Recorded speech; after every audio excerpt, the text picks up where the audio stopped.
Mass consciousness is a field of very strong energy waves affecting the globe.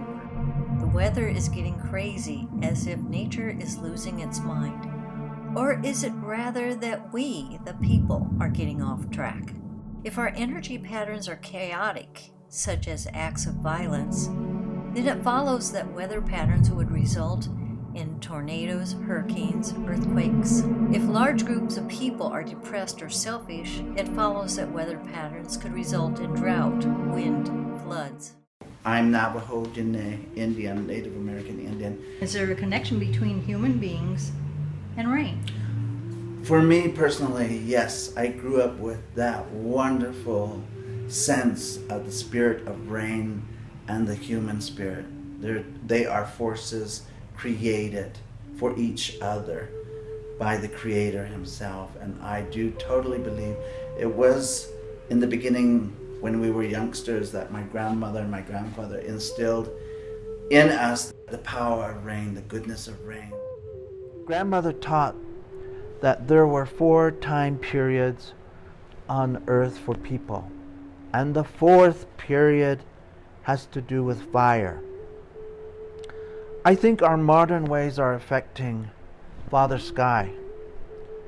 I think this is why we're not having rain and we're in the 4th period having to do with fire.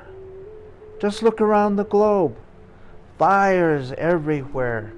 In Washington and in Oregon, in Canada and in Siberia. Maybe our large forest fires are telling us something.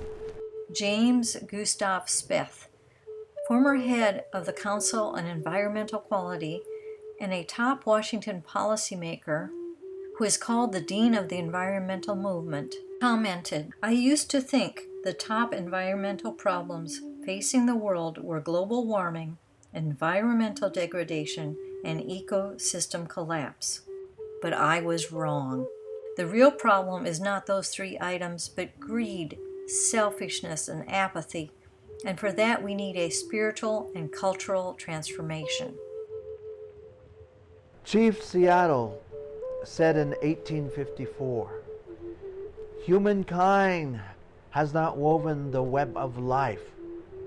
We are but one thread within it. Whatever we do to the web, we do to ourselves. All things are bound together. All things connect." Pope Francis, in his second encyclical of May 2015, recognized the connection between the earth and people when he stated, "Nature cannot be regarded as something separate from ourselves or as a mere setting in which we live. We are part of nature, included in it, and thus in constant interaction with it." Humankind must be a steward of the earth, caretakers for all that dwells on it. So be one heart with all things. So it has to be nurtured. It has to be taken care of. It is a living entity. If mass consciousness is harmonized and happy, the result is harmonious balance of sun, wind, and rain. People have forgotten the old ways, the ways of harmonizing with nature, mostly because they have lost the harmony within themselves.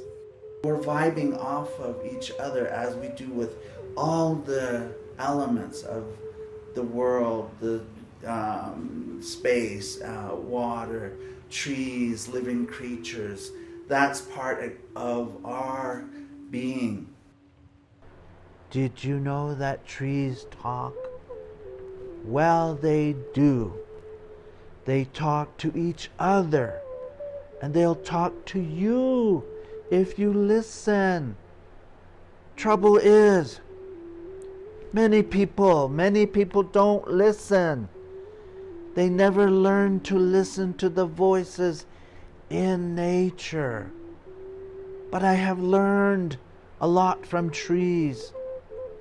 Sometimes about the weather, sometimes about animals, sometimes about the Great Spirit.